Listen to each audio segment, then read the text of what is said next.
There's something so elegant about that equal parts sour cocktail. 4 ingredients, the same amount of each, shaken, poured over a coupe glass, and it just works. Today I'm going to make 4 of these drinks, do a taste test, and let you know which one I like best, including one with Fernet Branca that is absolutely wild.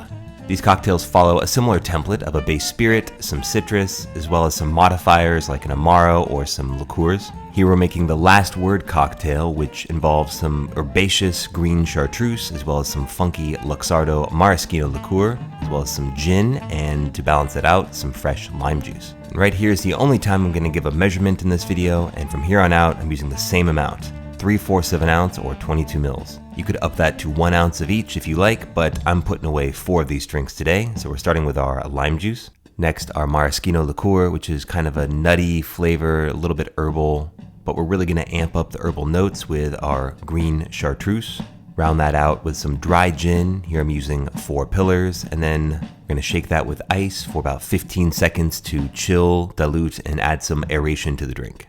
Like many pre-prohibition cocktails, the Last Word was a signature drink of a private gentleman's club, in this case the Detroit Athletic Club. It was supposedly back on the menu as early as 1916 and later was revived in 2002 by Murray Stenson in Seattle at the Zigzag Cafe. Once you're done, just double strain that into a chilled coupe glass and we'll put that aside for now. Next, we have another popular equal parts cocktail, the Paper Plane, using the modifiers of Aperol, as well as Amaro Nonino, which is just wonderful. For our base spirit, we're going to use bourbon, and we'll balance that out with some fresh lemon juice. Again, equal parts, so we'll fast track this here. We've got our fresh lemon juice, Aperol, our Nonino, which has flavors of bitter orange peel, cinchona bark, and some gentian root. Finishing up with bourbon. I like to use 4 Roses because it's tasty bourbon at a good price point. And again, we're going to shake that with ice for about 15 seconds. Now, this drink was created by the legendary Sam Ross of Milk and Honey and Attaboy in New York City. He created the Paper Plane in 2008, right around when MIA released that banger of the same name, and Sam Ross admits to playing the hell out of that song over and over that summer. Double strain into a chilled coupe, and look at that beautiful bright orange color from the Aperol. We'll come back to that in a bit, and now we're going to move on to a lesser-known equal parts cocktail called the Naked and Famous. We're bringing back the Aperol and using yellow chartreuse, which is a bit milder and lower ABV than green chartreuse. For our base spirit, we're going to go with mezcal, and you want something pretty strong to stand up against the herbaceous notes of the chartreuse, and we're going to balance that out with some fresh lime juice. Add that to our shaker glass, followed up with some Aperol, then our yellow chartreuse. Because you should always pour in your more expensive ingredients at the end in case you mess up along the way, we'll finish with our mezcal. By now you should know the drill, shake with ice for 15 seconds. This drink was created by Joaquin Simo during his tenure at New York's Death & Co. And if your first thought was that it looks like a mashup of the first 2 drinks we made, then you're spot on. Joaquin described it as the bastard love child of the classic Last Word and Paper Plane, conceived in the mountains of Oaxaca. And with that Aperol, it definitely looks like the Paper Plane, but is it any good? We'll find out shortly. And finally, we have the wild card of the group, the Industry Sour. Come on, I mean, nobody wants a wild card, okay? It doesn't make any sense. We don't want a maniac in our group, but there's no benefit to it.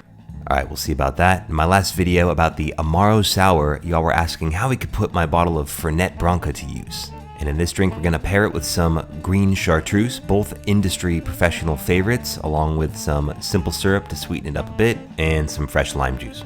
And if you really need to see me pouring again, here you go. Lime juice, simple syrup, green chartreuse, Fernet Branca. Shake with ice for 15 seconds. This drink was designed by bartender Ted Kilgore back in 2011, and as I mentioned earlier, it was for industry professionals because it includes 2 potent ingredients that bartenders tend to love, green chartreuse and Fernet. This is probably not a cocktail for newbies as the flavors are going to be pretty intense, and it's also not a very pretty drink. Look at that nice brown color. But does it have inner beauty? Enough of the pouring and shaking, let's taste these things.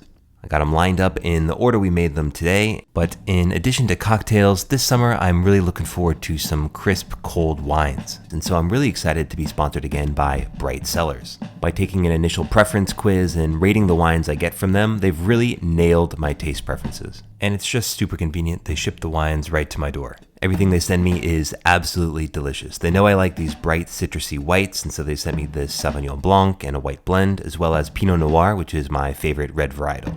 And now my wine palette isn't quite as good as my cocktail palette still, and so I love how they send these wine education cards for each bottle. It outlines the tasting notes, suggested pairings, best serving temperature, and the origin. When I'm in the store shopping for wine, I'm mostly just looking at the label or a couple trusted brands that I go to over and over again, but this allows me to try new wines from all over the world sent directly to me that I know are going to be personalized to my palate. It's awesome. Plus, I love their concierge team. If you happen to not like a bottle in your shipment, they'll send you a replacement in the next box. Right now, Bright Cellars is giving my followers an exclusive 60% off their first 4-bottle box plus a bonus bottle. So that's 5 bottles in total, which is a crazy value. Just follow my link below to support my channel and take the quiz to get started.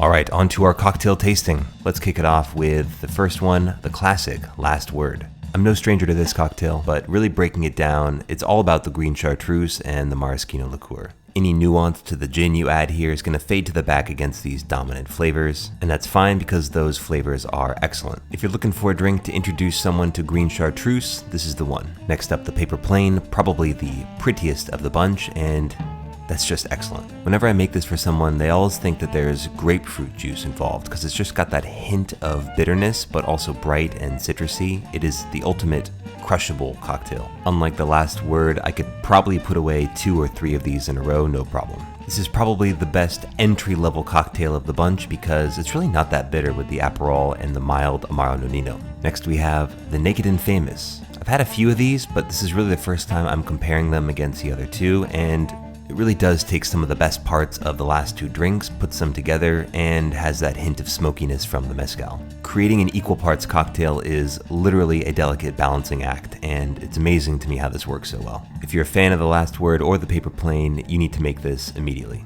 Last, we have the drink specifically designed for bartenders, the Industry Sour, and wow, this is like nothing I've ever had before. You get hit with that dry menthol flavor from the Fernet and you think it's going to ruin the drink, but then the herbal green chartreuse and the sweetness from the simple syrup really just mellow it out. I really like this one. I don't think I could have more than one, but I'm enjoying the hell out of it. Alright, this is the tough part. Which of these is my favorite?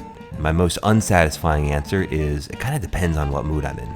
Gotta give respect to the OG equal parts sour cocktail, the Last Word, but if I'm gonna drink one all night, it's gotta be the Paper Plane. It goes down so easy, not too bitter, not too sweet. It's probably the most balanced of the bunch for me. But I gotta say, having put away so many Last Words and Paper Planes in my day, having them combined together in this Naked and Famous really blew my mind. But if you're trying to catch someone off guard with a drink they're not expecting, I think you know which one to go with. Wild card, bitches! Yeah! Hey, thanks for watching, y'all. I'll be back next week for my favorite cocktail at the moment, and I'm gonna make both the classic version as well as a chemist version. So make sure you're subscribed and stay tuned. Cheers.